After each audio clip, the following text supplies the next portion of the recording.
사회적 대화기구인 경제사회노동위원회가 탄력근로제 확대 논의를 위해 회의를 열었지만 합의점을 찾지 못했습니다. 당초 어제까지 합의에 이르지 못하면 공의 국회로 넘어갈 예정이었지만 오늘 하루 더 논의를 이어가기로 의견을 모았습니다. 네, 탄력근로제 확대를 논의하기 위한 경제사회노동위원회 회의는 사실 시작 전부터 난항이 예고됐었죠. 과연 오늘은 합의 도출이 가능할지 전문가와 이야기 나눠보겠습니다. 이종훈 평론가입니다. 어서 오세요. 안녕하십니까. 네, 안녕하세요. 논의기를 하루 더 연장하는 것, 이거를 긍정적인 신호로 봐도 될까요? 글쎄요, 전 좀 부정적으로 봅니다. 반대로요? 그러니까, 네. 그러니까 결론을 내릴 거면 어제 충분히 결론을 내릴 수 있었다라고 생각을 하거든요. 그러니까 네. 그동안 뭐 회의가 없었던 것도 아니고 20여 차례 정도나 회의를 했다라고 한다면 그리고 어제로 시한을 정했다라는 얘기는 어느 정도는 그 최종 담판에 좀 자신이 있었기 때문이 아닌가 이렇게 생각을 하거든요. 네. 자, 그런데 어제 이제 민주노총이 회의장에 이제 들어와서 항의서안 전달하고 하면서 분위기가 조금 바뀐 거 아닌가 싶고 특히 노동계가 다시 좀 강경한 방향으로 돌아선 것으로 이렇게 추정이 됩니다. 자, 그런 상황 같으면 과연 오늘 하루 더 연장했다 그래서 결론을 내릴 수 있을지 저는 일단은 뭐 좀 분위기 자체는 좀 부정적이다 이렇게 생각을 합니다. 네. 알겠습니다. 사실 탄력근로제 단위기간 확대 논의를 하는 데 있어서 수차례 집중적으로 논의를 했단 말이죠. 그런데 이렇게 노동계와 경영계가 오랜 시간이 걸리는 이유는 뭐라고 보십니까? 그러니까 역시 이제 뭐 서로 생각하는 바가 다르기 때문이죠. 그러니까 지금 경영계 쪽에서는 그러니까 1년으로 이걸 좀 늘리자는 거 아닙니까? 기한. 네. 그리고 이제 노동계 쪽에서는 뭐 기한도 6개월 이상 이제 불가하지만 무엇보다 이제 임금 보전을 해줘야 된다. 이제 그 얘기를 지금 이제 하는 것이고 경영계 쪽에서는 임금 보전까지 다 해주면서 우리가 이거를 좀 끌고 가기는 좀 힘들다라고 난색을 표하고 있는 이제 그런 그 상황입니다. 그래서 서로 이해관계가 다르기 때문에 이제 접점을 못 찾고 있는 건데 사실은 뭐 이거는 처음부터 이제 예고됐던 거 아니겠어요? 그러면 20여 차례 그동안 회의하면서 뭐 도대체 뭘 합의를 했는지 좀 의문입니다. 그래서 개인적으로는 이 대한민국 사회가 지금 대화장애 내지는 결정장애에 지금 빠진 거 아닌가. 그리고 이 최종 단계에 오게 되면 어찌됐건 그 위원장님께서 상당히 좀 절충력을 발휘를 하셔서 최종 어떤 중재안을 이끌어내도록 했어야 하는데 그것도 지금 잘 작동을 지금 못하고 있는 거 아닌가. 그러니까 누군가는 사실은 좀 그야말로 비난을 각오하고라도 좀 책임지고 끝까지 마무리를 지어야 되는데 지금 그런 그 누군가가 좀 없는 거 아닌가. 네, 그런 생각을 좀 하게 돼요. 그러니까 이 좀 노동시간 제도 개선 위원장님이시든 아니면 경사노위 위원장님이시든 누군가든 이건 사실은 결정력을 좀 발휘를 해야 한다 이렇게 생각을 합니다. 그러니까 사회적 대화라는 명분 때문에 누구도 결정하지 않으려는 이 사태가 오히려 역부작용이 일어나고 있다라고 보시는 거군요. 만약에 오늘도 결과가 도출되지 못한다면 어쨌든 국회로 공이 넘어가게 되죠. 네. 그런데 어쨌든 홍영표 원내대표는 뭐 처리하겠다 강경한 입장을 보이고 있긴 한데 여야 합의도 중요한 부분 아니겠습니까? 예. 쉽지 않을 것 같은데요. 여야 간에도 이제 뭐 이견이 있긴 합니다만 네. 근데 사실은 이제 여야 합의 이전에 그러니까 지난해 11월 달에 이제 문재인 대통령하고 여야 그 5당 원내대표들 모인 자리에서 이미 합의를 했단 말이에요. 기한 연장을 맞습니다. 하기로. 예. 뭐 그게 이제 뭐 6개월이 될지 1년이 될지는 좀 더 논의를 해보기로 했지만 어찌됐건 기한 연장을 하는 선에서 일단 합의를 봤단 말이에요.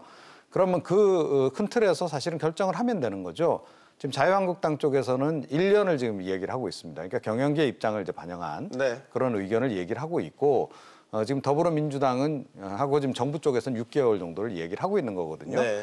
그러니까 이 논의 과정에서 제가 보기에는 결과적으로는 6개월 정도로 최종적으로 결정이 날 가능성이 좀 높지 않나 이렇게 생각을 하고 역시 국회 논의 과정에서도 이 임금 보전 부분이 좀 의외로 뜨거운 쟁점이 될 수는 있겠다라고 좀 생각을 합니다. 네. 하지만 사실은 큰 틀에서 6개월 연장이라고 하는 선에서 합의가 이루어질 수 있다면 국회 논의 과정에서도 뭐 사실은 그 정밀하게 조율해야 될 것들이 그렇게 많지는 않을 것이다.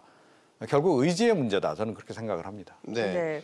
뭐 결국에 이번 문재인 정부의 노동정책 추진 동력 상실도 불가피해졌다. 그러니까 대화를 했다라는 명분만 있을 뿐이다라는 시각도 분명히 있거든요. 여기에 대해서는 어떻게 보십니까? 그런데 이건 정부의 어떤 그 실패기도 하지만 그 노동계의 실패기도 하다라고 저는 생각합니다. 그러니까 민주노총이 제가 보기에는 별로 이렇게 어떤 그 대안 제시 능력이라든가 또 중재 능력이라든가 또 협상 능력이 좀 많이 떨어진 상황이 아닌가 이렇게 생각을 해요. 그러니까 사실은 뭐 그러니까 지금 이 경사노위 참여 문제를 놓고도 지난달에 대의원 대회 열었지만 결국 결론을 못 내리지 않았습니까? 네. 그때도 이미 뭐 지도부의 지도력 관련한 논란이 상당히 있었는데 민주노총이 지금 내부적으로 정리가 안 되다 보니 지금 여러 사안들에 대해서도 역시 뭐 일종의 어떤 대안을 내놓는다든지 또 협상력을 제대로 발휘를 못하고 있는 상황 아니냐. 자, 이런 상황에서는 계속 기존에 본인들이 해주던 그 좀 강경한 방침, 그거 이상의 어떤 그 대안을 내놓기가 좀 어려운 그런 국면이고 그런 것들이 이번에도 여실히 좀 반영이 된 거 아닌가 이렇게 생각이 되거든요. 뭐 총파업 지금 뭐 3월 6일 날 하겠다라고 예고까지 하고 있지 않습니까? 네. 이런 문제도 좀 함께 좀 짚어줘야 된다. 그러니까 정부도 중재력을 발휘하는데 좀 한계를 좀 노출하고 있지만 민주노총 스스로도 지금 협상력이 상당히 떨어져 있는 상황인 것 같다. 이렇게 생각을 합니다. 이런 식의 표류가 계속된다면 경사노위 자체도 계속 존재해야 될 이유가 점점 옅어지는 것 같아요. 예, 이미 이제 벌써 어제 그 결정이 미뤄지면서 그러니까 경사노위 대화라고 하는 것이 무슨 의미가 있느냐라는 이제 지적도 나오고 있지 않습니까? 그러니까 네. 제가 조금 전에 말씀드렸듯이 이 경사노위를 만든 것은 결국은 대화를 하고 뭔가 이렇게 결정 내리지 못했던 것들을 결정을 내리기 위해서 만든 건데 네. 이게 결정을 내리지 못하고 대화가 안 된다? 오히려 더 갈등만 유발한다라고 한다면 그 존재의 그 의미를 찾기가 좀 어려운 거죠. 그래서 큰 틀에서 어찌됐건 그 국가 경제를 생각해서 합의를 해내는 능력을 이 경사노위가 좀 발휘를 해야 하는 것이고요.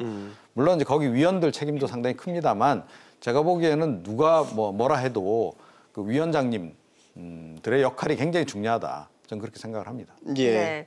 자, 더군다나 노동계가 이제 정부의 노동 정책에 반발하면서 이제 내달 6일 총파업을 예고하고 나선 상황 아니겠습니까? 네, 그렇죠. 그러니까 예. 민주노총이 이제 총파업을 예고를 하고 있는 네. 거고요.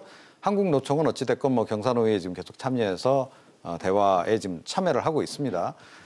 민주노총도 저는 전략을 좀 바꿔야 한다라고 생각을 합니다. 예. 그러니까 조금 전에 이제 지난달에 있었던 그 이제 대의원 대회 말씀도 드렸습니다만 민주노총 내에서 지금 제대로 지금 방향성을 좀 못 잡고 있는 상황이다. 그리고 이 기회를 놓쳐서는 저는 앞으로 더 어려워질 수도 있다라고 생각합니다. 그러니까 민주노총이 이 사회적 대화기구 자체에 지금 참여를 안 한 지가 굉장히 오래됐잖아요.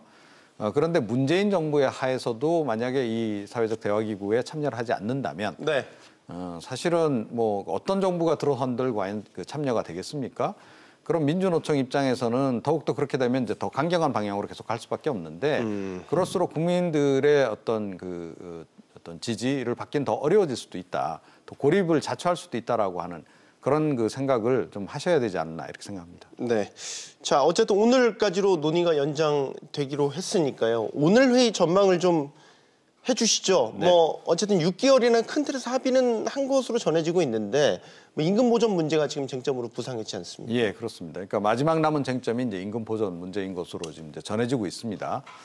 그 문제도 뭐 사실은 어느 한쪽의 주장으로만 결정 내리기는 어려울 거다라고 보고요. 네. 그러니까 결국은 절충을 어느 정도 좀 해야 할 것이다. 그러니까 일정한 시간 범위 내에서 임금 보전을 해주는 정도의 선 그런 정도는 충분히 고려를 해볼 수 있는 대안이 아닌가 이렇게 생각을 하거든요. 아마 내부적으로는 그와 관련해서 경영계도 그렇고 노동계도 그렇고 절충안을 내놓고 있지 않을까 싶긴 해요. 그게 이제 만약에 오늘 딱 그 합의점을 찾는 데 성공한다면 오늘 결론을 내릴 수도 있을 거다라고 생각을 하는데요. 그거 아마 대안을 못 찾는다라고 한다면 오늘도 사실은 이제 결렬로 끝나는 것이고 그동안의 논의 과정을 정리해서 그냥 국회에 넘기는 선에서 끝날 수 있다. 이제 그랬을 때 사실은 경사노위 내지는 이번에 노동시간 제도 개선위원회의 존재 가치에 대해서 국민들이 굉장히 회의를 많이 갖게 될 것이다. 그 부분도 부담으로 작용할 것이기 때문에 가능한 한 오늘 어찌됐건 좀 결론을 내려주시길 바란다. 네. 이런 말씀을 드릴 수밖에 없네요. 예. 네. 답답한 상황이 계속되고 있습니다. 이종훈 평론가였습니다. 감사합니다. 잘 들었습니다.